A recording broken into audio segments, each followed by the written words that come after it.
హృతిక్ రోషన్, ఎన్టీఆర్ కాంబినేషన్లో వార్ 2 అనే biggest pan India movie రూపుదిద్దుకుంటున్న సంగతి తెలిసిందే. బ్రహ్మాస్త్ర దర్శకుడు అయాన్ ముఖర్జీ తెరకెక్కిస్తున్న ఈ చిత్రాన్ని యష్ రాజ్ ఫిలిమ్స్ బ్యానర్ అధినేతలు నిర్మిస్తున్నారు. ఆదిత్య చోప్రా కథతో శ్రీధర్ రాఘవన్ స్క్రీన్ ప్లేని డిజైన్ చేశారు. ఆగస్టు 14న భారీ పోటీలో వార్ 2 ప్రేక్షకుల ముందుకు రానుంది. నాగవంశీ తెలుగులో ఈ చిత్రం థియేట్రికల్ హక్కులను సొంతం చేసుకున్నారు. యంగ్ టైగర్ ఎన్టీఆర్, బాలీవుడ్ నటుడు హృతిక్ రోషన్ ప్రధాన పాత్రల్లో తెరకెక్కుతున్న తాజా చిత్రం వార్ 2. ప్రముఖ బాలీవుడ్ నిర్మాణ సంస్థ యస్రాజ్ ఫిలిమ్స్ YRF బ్యానర్పై ఆదిత్య చోప్రా నిర్మిస్తున్నారు.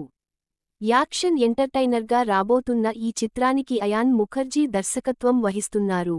ఆగస్టు 14న ఈ సినిమా వరల్డ్వైడ్గా విడుదల కానుంది. ఈ సందర్భంగా మేకర్స్ మూవీ ట్రైలర్ను తాజాగా విడుదల చేశారు. ఈ ట్రైలర్ ఫుల్ యాక్షన్ ప్యాక్డ్గా ఉంది. ట్రైలర్లో హీరోలిద్దరి అద్భుత డైలాగ్స్తో పాటు యాక్షన్ హైలైట్గా నిలిచింది. ఎవరూ చేయలేని పనిని నేను చేసి చూపిస్తాను, ఎవరూ పోరాడలేని యుద్ధాన్ని నేను పోరాడుతాను అంటూ ఎన్టీఆర్ చెప్పిన డైలాగ్ బాగుంది.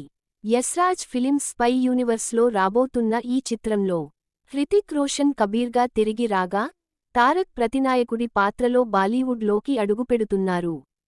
కియారా అద్వానీ కూడా కీలక పాత్రలో నటిస్తున్నారు.